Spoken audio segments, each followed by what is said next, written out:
Сәлем, видеоны көрместен бұрын каналға подписация етіп, лайк, комментарий қалдыруды ұмытпа. Бүгін біз 8 сыныптың оттек тақырыбына арналған біліміңді тексер тапсырмаларын орындайтын боламыз. Бірінші сұрақ: оттекті химиялық элемент ретінде сипаттаңдар. Екінші сұрақ: оттектің табиғаты таралуы жайлы айтыңдар. Бірінші сұрақтың жауабы: химиялық таңбасы ол салыстырмалы атомдық массасы 16-ға тең. Оттек химиялық элементтердің жүйесінде екінші периодта 6-шы топта орналасқан. Атомдық нөмірі 8. Электрондық формуласы 1s2, 2s2, 2p4. Химиялық қосылыстарда оттек 2 валентті.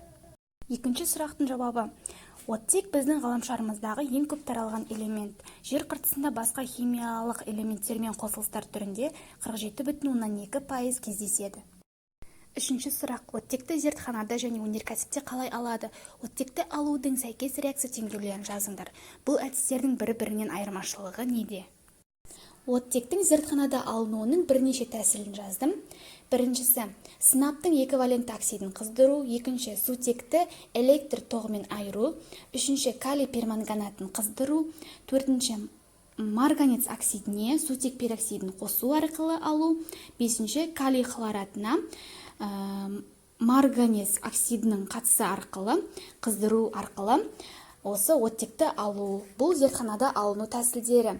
Келесі: өнеркәсіпте алу. Оттекті өнеркәсіпте ауадан алады. Ауаны жоғары қысымда сұйылтып, фракциялық жолмен айдайды.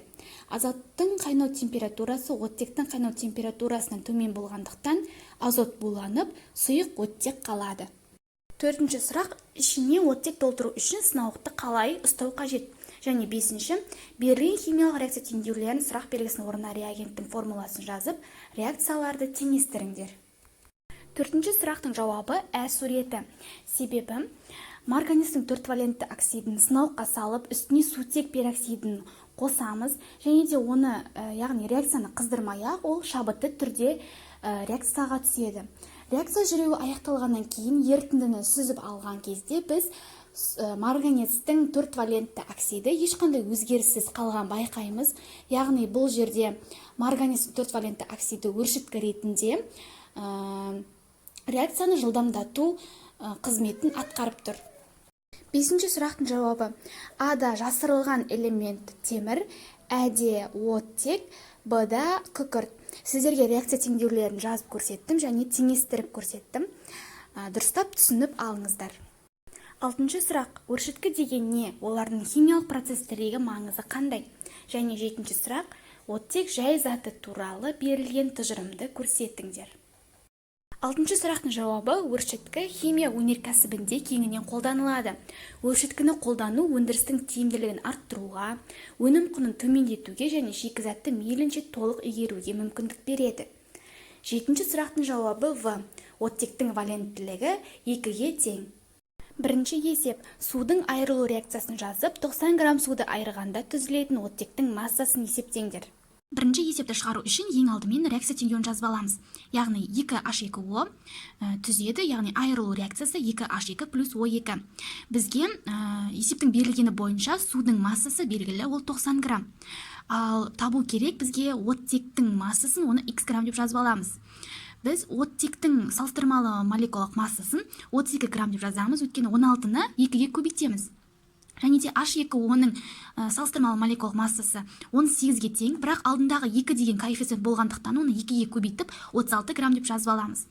Бұл жердегі X-ті табу үшін пропорция құрастырамыз, яғни 90 грамм сутек түзеді X грамм оттекті, ал 36 грамм сутек түзеді 32 грамм оттекті. Осы жерден пропорция құрғанда X тең болады 90 көбейтілген 32 бөлінген 36 тең болады 80 грамм. Яғни есептің жауабы: оттектің массасы 80 граммға тең. Екінші есеп: сутек пероксидінен оттек алу реакциясының теңдеуін жазып, 16 грамм оттек алу үшін қажетті сутек пероксидінің массасын есептеңдер. Екінші есепті шығару үшін де реакция теңдеуін жазып алуымыз қажет. 2H2O2 түзеді 2H2O плюс O2. Есептің берілгенде оттектің массасы бар, ол 16 граммға тең. Ал бізге табу қажет, ол сутек пероксидінің массасы X грамм. Сутек пероксидінің салыстырмалы молекулалық массасы алдындағы 2 деген коэффициентімен бірге 68 граммды құрайды, ал оттекте 32 граммға тең. Осы жерден x-ті табу үшін пропорцияны құрамыз. X грамм сутек пероксиді түзеді 16 грамм оттекті, 68 грамм сутек пероксиді түзеді 32 грамм оттекті. X-ті табу үшін 68-ді 16-ға көбейтіп 32-ге бөлеміз. Тең болады 34 граммға. Яғни есептің жауабы сутек пероксидінің массасы 34 граммға тең. Үшінші есеп: массасы 43,4 грамм сынаптың эквивалентті оксидін айырғанда түзілетін оттектің зат мөлшерін есептеңдер. Реакция теңдеуін жазуымыз қажет. 2 гидроргирум О түзеді 2 гидроргирум плюс O2. Есептің берілгенінде сынап оксидінің массасы белгілі, ол 43,4 грамм. Және де оттектің массасын табуымыз қажет. Бізде гидроргирум оксидінің алдындағы 2 деген коэффициентімен бірге салыстырмалы атомдық массасы 434 граммға тең. Және де оттектің массасы есептің реакциясында 1 мольге тең болып тұр. Яғни осы жерден пропорцияны құрамыз. 43,4 грамм сынап оксиді x моль оттекті түзетін болса, 434 грамм сынап оксиді 1 моль оттекті түзеді. X тең болады 43,4 көбейтілген 1 бөлінген 434 тең 0,1 мольге. Яғни есептің жауабы оттектің зат мөлшері 0,1 мольге тең. Төртінші есеп: массасы 24,5 грамм калий хлоратын айырғанда түзілетін оттектің массасын есептеңдер. Төртінші есепті шығару үшін реакция теңдеуін құрамыз. Калий хлоратын марганецтің 4 валентті оксиді арқылы қыздыру нәтижесінде 2 калий хлор қосылған 3 O2 түзеді. Бізде калий хлоратының массасы берілген, ол 24,5 грамм. Оның салыстырмалы молекулалық массасы 245 граммға тең.